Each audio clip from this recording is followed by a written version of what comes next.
Olá, seja bem-vindo ao curso sobre organização do sistema elétrico de potência do seu curso CEP, Sistema Elétrico de Potência.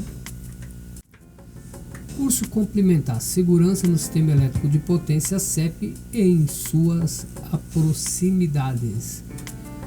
1. Organização do Sistema Elétrico de Potência CEP. 2. Organização do trabalho. A. Programação e planejamento dos serviços. B. Trabalho em equipe. C. Prontuário e cadastro das instalações. D. Método de trabalho e comunicação. Definição do CEP: conjunto de todas as instalações e equipamentos destinado à geração, transmissão e distribuição de energia elétrica. Nível de tensão: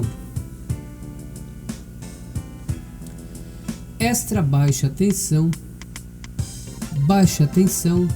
alta tensão, extra alta tensão. Fases ou segmentos: representada pela geração, transmissão e distribuição de energia elétrica. Reestruturação do setor elétrico brasileiro segundo o projeto RESEB de 1994 a 2004. Reformas alicerçadas em ações simultâneas. Desverticalização do setor e transparência dos agentes. Instituições do CEP: MME, Ministério das Minas e Energias; ANEEL, Agência Nacional de Energia Elétrica; ONS, Operador Nacional do Sistema; CCEE, Câmara de Comercialização de Energia Elétrica; CMSE, Comitê de Monitoramento do Setor Elétrico; EPE, Empresa de Planejamento Energético. Estrutura do CEP: MME, Relações Técnicas; ONS,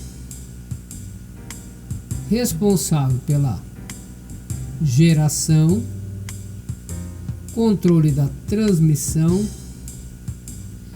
e também nas distribuidoras dos consumidores na fase de consumo dessa energia gerada e transmitida. Contratos medidos: CCE, comercializadoras, relações comerciais, todo na responsabilidade da Agência Nacional de Energia Elétrica, a ANEEL. Estrutura do CEP: geração, concessão ou autorização por usina; transmissão, concessão por município, equilíbrio econômico financeiro assegurado; distribuição, acesso livre para todos os agentes, serviço público regulado; comercialização, autorização para estabelecimentos. Trabalho em equipe: por que equipes se tornaram tão populares? Melhora do desempenho quando se trabalha em equipe. Quando você tem uma equipe trabalhando, você tem muito mais rendimento. Por quê? Por questão de múltiplas habilidades. Você tem elementos com habilidades diferentes, proficiências diferentes, que pode ser associada a essas habilidades de acordo com o processo de seleção que o líder vai colocar as pessoas certas para atividades de acordo com o que ele julgar necessário. Então esses julgamentos eles ocorrerão para cada atividade em particular, de acordo com a experiência dos líderes e dos liderados. O trabalho em equipe ele vai melhorar muito o desempenho na hora de fazer o serviço. por oferecer mais flexibilidade, melhores mudanças, inclusive de pessoas trabalhando e interagindo entre si. Estruturam-se, iniciam o trabalho, redefine o foco. Então, o trabalho em equipe, elas se tornaram popular por isso, porque se estruturam de acordo com a atividade, inicia o trabalho e redefine o foco de acordo com cada situação e dissolvem-se rapidamente em virtude de novas mudanças. Diferença do grupo de trabalho e equipe. Então, o que é um grupo? Representa o que representa uma equipe. Observa que o grupo trabalha de forma solta, eles não têm integração, cada um pensa em si mesmo. A equipe já estabelece um elo. São diferentes as ações de uma equipe e de um grupo. Então eles têm objetivos diferentes. Então o grupo, ele compartilha informações neutras, às vezes negativas, a sinergia deles. E a responsabilidade individual e habilidades aleatórias e variadas. Então o grupo, ele se manifesta de forma muito solta. Já a equipe compartilha informações e a sinergia é positiva dentre as pessoas. E a responsabilidade, ela é individual e mútua, ou seja, cada um tem o seu papel definido previamente. E as habilidades, elas se complementam, criando equipe eficaz. O que significa eficácia da equipe? Significa produtividade, desempenho, satisfação dos seus membros, recursos adequados, liderança, clima de confiança de um com o outro, com o papel da liderança na linha vertical do desempenho das ações, avaliação do desempenho e sistema de recompensas. A habilidade dos membros, ela se complementa, a personalidade, ela aparece na hora de executar o serviço, chamar a responsabilidade, alocação de papéis, fica claro na criação de equipe eficaz. A diversidade coopera muito na hora do trabalho, o tamanho da equipe também, e a flexibilidade de seus membros, de executar diversas tarefas, se adaptar de forma fácil, preferência dos membros no sentido de trabalhar com elemento A, com C, com B, com G, enfim. Autonomia que o membro da equipe tem, e isso faz com que ele possa ser muito mais interativo, sinta melhor, variedade das habilidades, ou seja, eu tenho pessoas que têm muita competência para circuitos energizados, método ao contato, ou ao potencial, à distância, mais força, ou desenvoltura em altura, identidade das tarefas, significância das tarefas, propósito comum, metas específicas, eficiência da equipe, nível de conflito, folga social, de indivíduos em membros de equipe. Então, derrubando a barreira da resistência das pessoas individual, deixa de ser um indivíduo para ser um membro. Cultura individualista, através de treinamento, consegue fazer uma mudança de comportamento, de atitude, e foco de novas mudanças de loop de hábito, porque através de novas rotinas se tem recompensas, né? Que é importante estabelecer isso e deixar claro. Eu deixar de ser indivíduo para ser um membro de equipe, eu terei recompensa ao final do meu trabalho. Um bom desempenho como membro da equipe, capaz de se comunicar aberta e honestamente, confrontar diferença e resolver conflito, sublimar metas pessoais para o bem do grupo, muito importante. Cuidado, nem sempre há solução. O trabalho em equipe toma mais tempo e pode consumir mais recursos do que o trabalho individual, é certo? Porque quer ir longe, vai em grupo, quer chegar rápido, vai sozinho. Então nós temos critérios, ou seja, o trabalho melhor realizado por mais de uma pessoa, a tarefa cria um propósito comum ou conjunto de metas para membros da equipe maior do que a soma de seus objetivos pessoais? Os membros do grupo são interdependentes? Reflexão crítica.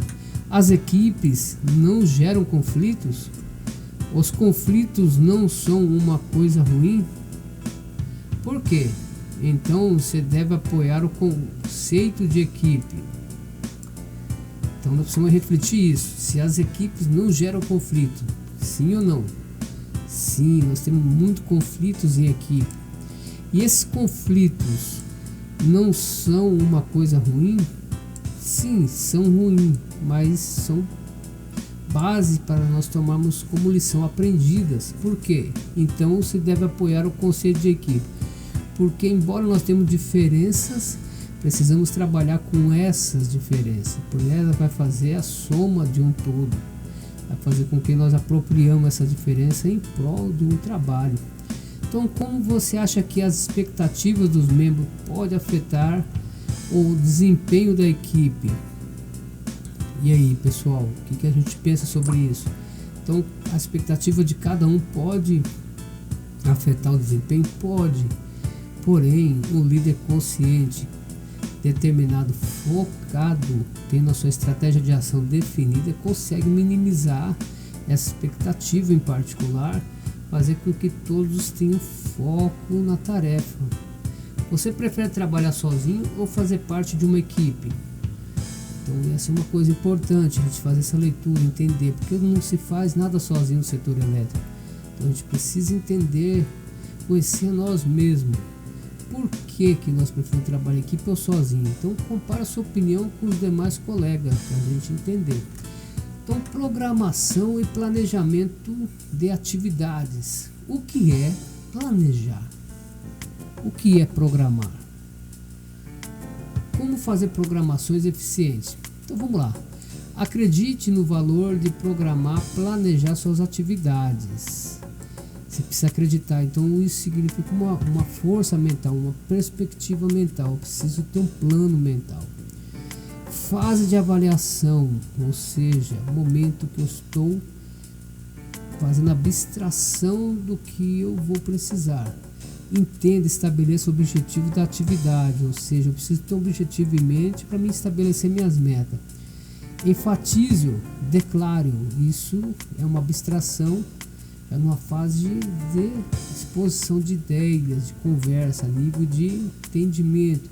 Faça levantamento das necessidades e recursos disponíveis. Então aqui é o momento de eu começar a fazer já uma lista e colocar nela minhas prioridades. Então planejamento logístico, incluindo materiais, equipamento, agendamento pessoal envolvido, aspectos burocráticos, etc. Faça reavaliações e ajustes necessários, ou seja, depois de eu ter feito tudo colocado no papel, preciso analisar, dar uma olhada, entender, ver se faltou alguma coisa. Consideração de tempo, importante, para evitar a correria. Garantir que todos estão conscientes dos passos do planejamento, ou seja, eu tenho primeira, segunda, terceira, quarta, assim por diante de ação a ser feita. Comunicação eficiente estabelecida, como nós vamos conversar. Então, atividade em grupo. Responda individualmente e de forma espontânea ao seu entendimento as seguintes questões. O que significa o planejamento e programação de atividades? Qual a importância do planejamento e programação de atividade? Que necessito levantar ao planejar e programar a atividade? Como fazer o controle de qualidade de meu planejamento. Então, pessoal, nós precisamos no grupo estabelecer essas prioridades. Então, o que significa o planejamento de programação? Então, tem que ter um significado. Por que eu estou fazendo esse planejamento? Porque eu vou trabalhar no circuito energizado?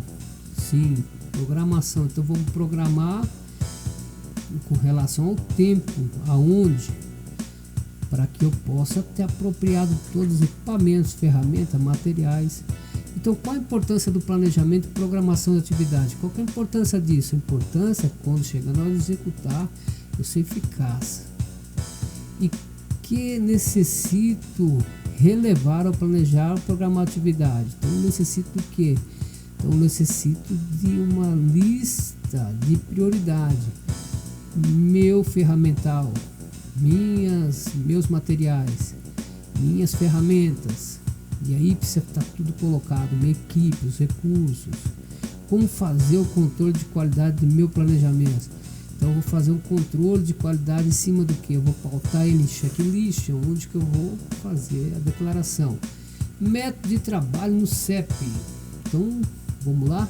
Características do método de trabalho. Procedimento padronizado e descrito. Vai ser o que? Vai ser POP? Meu método de trabalho? Joia, vai descrever em POP ou vai ser IT, instrução de trabalho. Então preciso deixar claro qual que vai ser o meu método, meu procedimento padronizado escrito. Então veja bem, essas características precisam já estar estabelecida. Controle efetivo dos riscos. Então vou colocar ele de forma do que? De APR, APNR, já está estabelecido a minha forma de controle. Então, firme comportamento ético, ou seja, o tratado, combinado, convencionado, deve ser cumprido. Todos os envolvidos possuam um treinamento específico para a execução da atividade, ou seja, tudo que eu levantei, eu preciso que todos estejam treinados previamente antes da execução do trabalho. Então, nós vamos estabelecer um método em linha viva, por exemplo, vamos trabalhar com o método à distância. Então nós temos aqui uma vara, um bastão de manobra que, segundo a rigidez elétrica, ele precisa ser testado conforme a distância que se deve manter do potencial elétrico. Então a execução da tarefa em potencial de terra, escadas de madeira, espora, etc. Então aqui eu já estabeleci que vamos fazer um trabalho em escada. Então tem que ter uma distância fora do alcance da área de contato com o potencial energizado. A distância segura a ocorrência de arcos elétricos usando ferramentas e equipamentos adequados. Ou seja, vamos trabalhar com vara de manobra, bastão pega tudo, enfim. E manter essa distância de acordo com o conceito da NR10, que nós vamos ver em aula lá adiante, que o D é igual a D1 mais D2. Vamos trabalhar então no método ao contato. Bom, aqui já tem uma diferença, então transfere-se para um potencial intermediário, ficando isolado do potencial de terra dentro da cesta aérea, por exemplo. Então aqui nós temos um método ao contato, onde nós vamos contar com a isolação da lança, do cesto do liner e dos EPIs e EPCs que cobrirão os condutores. Plataforma isolada ou escada isolada, usando ferramentas e equipamentos adequados para a gente dar conta de manter dentro desse método. Ou foi feita uma escolha do método ao potencial, então atua no potencial das instalações energizadas. O nosso planejamento foi nessa escolha de método, nossas ferramentas, material, toda a nossa programação tem que estar preparado para lidar com essa questão do trabalho ao potencial. Utilizar vestimenta condutiva, roupa, capuzes, luva e botas, ligar através de cabo condutor elétrico e cinto à rede objeto da atividade, ou seja, que a necessidade de já entrar dentro do potencial, entrar no mesmo equilíbrio de fase entre a fase e o trabalhador. Prontuário e cadastro das instalações, o PIE. Conceito geral. O prontuário das instalações elétricas, PIE, é o cadastro dinâmico contendo o histórico das instalações de equipamento e dos trabalhadores. Campo de aplicação. Então, todas as instalações com mais de 75 kV de carga instalada precisa ter o PIE. Especificamente, instalações de tensão maior ou igual a 2,3 kV, segundo o artigo 6º da resolução da ANEEL 456 de 29 de 11 do ano 2000. Então, objetivos do PIE. Então, as instalações elétricas da empresa estejam adequadas. A empresa adquira somente os equipamentos e materiais adequados, ou seja, nós temos uma série de normas para nós adequá-las. Procedimento seja elaborado e aplicado pelos trabalhadores, então tem um processo pré-estabelecido. E ordem de serviço seja emitida, ou seja, nós precisamos de ordem de um serviço técnico e com permissão para os trabalhadores. Só sejam utilizados equipamentos ensaiados e testados, então necessariamente as borrachas rígidos, flexíveis, que sejam da classe de tensão, testados de acordo com cada classe. Toda atividade seja precedida de uma análise de risco, então eu preciso fazer aqui necessariamente uma APR se for um trabalho rotineiro. Se não rotineiro, eu preciso fazer então uma APNR, análise preliminar de nível de risco, para nós estabelecermos então quais são nossas prioridades aqui do levantamento de aspectos de perigo e riscos e controles e legislações. Toda a situação de emergência seja atendida de forma padronizada, então preciso estabelecer minha forma de atender o plano de atendimento à emergência, o PAI, numa situação de ocorrência. As instalações elétricas sejam testadas por meio de um laudo independente. A especificação de EPIs, EPCs e demais equipamentos esteja disponível a todos os trabalhadores. Isso fez parte do planejamento, onde nós prevemos o método que vamos trabalhar e aí já estabelecemos os equipamentos. As instalações elétricas sejam mantidas adequadamente através de um plano de manutenção preventiva ou preditiva. Seja realizada auditorias periódicas no sistema de segurança elétrica. Então, organização. Então, nós vamos precisar pensar na logística fundamental, funcional, fácil acesso a todos os trabalhadores. A NR10 não estabelece a forma que o PIE seja organizado, podendo ser na forma de uma pasta, gaveta de armário, etc. Mas tem que ter o PIE. Prontuário e cadastro das instalações. Então nós precisamos manter aqui no prontuário e cadastro das instalações os seguintes informações: relatório de inspeções, laudo técnico das instalações elétricas, diagnóstico dos requisitos da norma NR10, laudo do sistema de para-raio, conforme o nome da BNT 5419, esquema unifilar, especificação dos equipamentos e documentos de qualificação, autorização, procedimento de segurança e análise de risco faz parte do prontuário. Elaboração, orientação através do uso de questionários para a gente elaborar, levantar informações, o que já existe e as pendências do propondo plano de regularização das mesmas para o atendimento da NR10.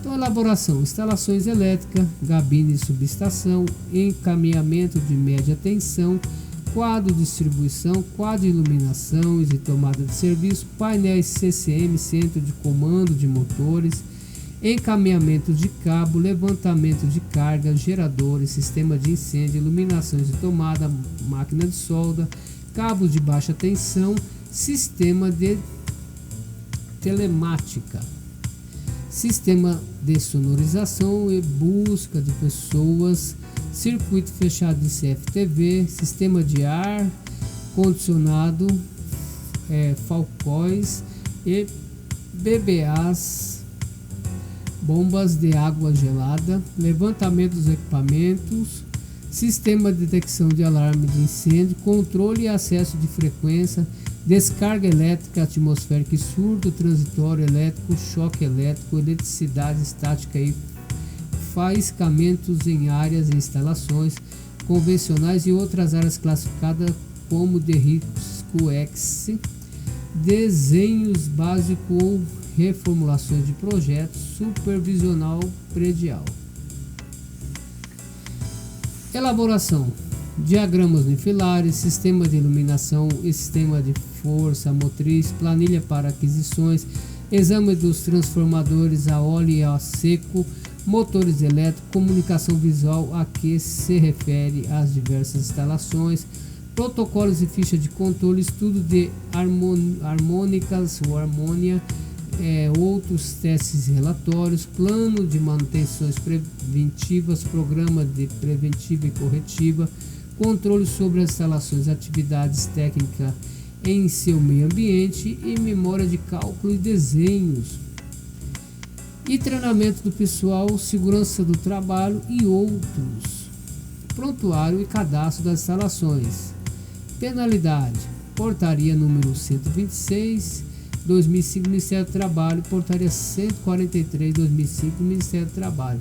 Então o item da NR 10.2.4 trata prontuário elétrico, requisitos, multa, INURFIR, pelo não cumprimento, 2.252 a 6.304 URFIR, e falta do laudo SPDA, de 1.129 a 3.284 URFIR. E a NR 10.2.4, a linha G, trata laudo de instalações elétricas. Pela falta deles, pode atingir até 4.929 URFIR.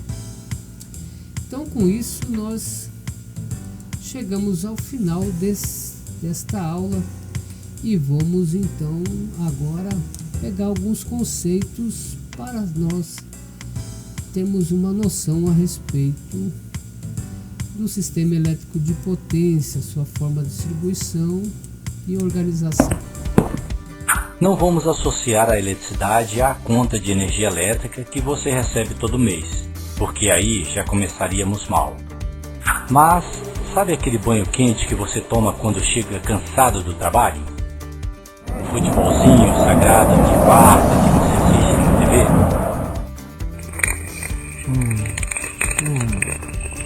Ou ainda aquela vitamina batida no liquidificador que só sua mãe sabe fazer?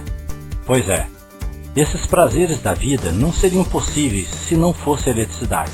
Imagine o tanto de coisas que fazemos desde a hora que acordamos até a hora de dormir. A eletricidade está aplicada em tudo isso e muito mais, e nem nos damos conta. Mas também não podemos enxergá-la, ela é invisível. Apesar de não vermos as forças elétricas, podemos sentir seus efeitos como calor, luz e choque elétrico. Mas, na verdade, a eletricidade não se resume ao combustível de funcionamento de equipamentos elétricos. Ela faz parte natural das coisas e o homem apenas aprende a utilizá-la. Ela é formada de matéria, e matéria é tudo aquilo que faz parte da natureza, como por exemplo, madeira, ar, água. Já que estamos falando em água, se pegarmos uma gota e começarmos a dividi-las em partes iguais, chegaremos a uma porção que não dá mais para dividir. Essa porção é chamada de molécula, que é a menor parte de uma matéria que permanece com suas características. A matéria é constituída por moléculas. Pode ser encontrada nos estados sólido, líquido ou gasoso. Uma molécula de água, por exemplo, é composta por 2 átomos de hidrogênio e 1 de oxigênio. O átomo é basicamente formado por 3 tipos de partículas elementares: elétrons, prótons e nêutrons. Os prótons e os nêutrons estão no núcleo do átomo, e os elétrons giram em volta do núcleo. Os elétrons e prótons têm carga elétrica de mesmo valor, mas com polaridades diferentes. O elétron é negativo e o próton é positivo. Já o nêutron não tem carga elétrica. As cargas elétricas têm propriedades que foram estudadas por Benjamin Franklin, e ao estudá-las, ele chegou à seguinte conclusão: cargas iguais se repelem e diferentes se atraem. Em matéria, no estado sólido, apenas os elétrons se movem. Os prótons não se movem no material, pois estão firmemente fixados no núcleo do átomo. O objeto ganha ou perde elétron, ele fica carregado, que é a mesma coisa que ionizar. Um objeto se torna carregado devido aos elétrons serem transferidos de um objeto para o outro, por algum método físico. Então, a carga não é criada, mas transferida. A carga pode ser medida. A carga de um objeto é um múltiplo de uma carga unitária fundamental, simbolizada pela letra E. Elétrons têm uma carga de E negativo. Prótons têm uma carga de E positivo. No sistema internacional, a unidade da carga é o coulomb. O elétron tem uma carga de E igual a 1,6 vezes 10 a menos 19 coulomb. Olá! Você já entendeu a eletricidade, a estrutura dos átomos existentes em moléculas, que são a menor parte de uma matéria? Então, nessa aula, você pode ficar mais a par dos geradores de eletricidade, dispositivos que convertem qualquer tipo de energia em energia elétrica. Não é interessante? Então vamos conhecer os geradores. Existem diversos processos de geração de eletricidade. Os mais utilizados são geradores químicos e eletromagnéticos. Os geradores químicos são as baterias e pilhas, e os geradores eletromagnéticos estão em usinas hidrelétricas e nucleares. Voltando ao gerador químico, em uma bateria de automóvel, por exemplo, a reação química entre a solução ácida e as placas de chumbo que ficam no interior da bateria faz com que o terminal positivo fique com falta de elétrons e o terminal negativo fique com excesso de elétrons. Vamos a um outro exemplo. Se tivermos um circuito com uma lâmpada ligada aos terminais positivo e negativo da bateria, o terminal negativo força os elétrons a entrarem no condutor e o terminal positivo atrai os elétrons livres. A partir daí, um fluxo constante de elétrons, chamado de corrente elétrica, faz a lâmpada acender. Essa corrente elétrica com sentido único é chamada de corrente contínua. Agora vamos falar da geração de eletricidade por eletromagnetismo. O gerador eletromagnético baseia-se na movimentação relativa entre um ímã e um condutor. Os movimentos são circulares, com o condutor sendo permeado pelo campo magnético do ímã. O resultado do processo é o deslocamento de elétrons livres através do condutor e, por conseguinte, a produção de energia que faz um aparelho funcionar. Esse tipo de gerador é utilizado em usinas hidroelétricas. Quando a água da represa passa pela turbina do gerador, a energia da queda d'água faz a turbina girar e um sistema chamado alternador, que funciona com ímãs, converte essa energia em energia elétrica. Essa eletricidade gerada, com alterações no sentido da corrente, recebe o nome de corrente alternada. Quanto maior a quantidade de cargas elétricas que fluem em um circuito por segundo, maior é a potência do gerador. Esse é o funcionamento básico dos geradores de energia elétricas para os mais diversos circuitos. Então, termina aqui a nossa aula. Até a próxima!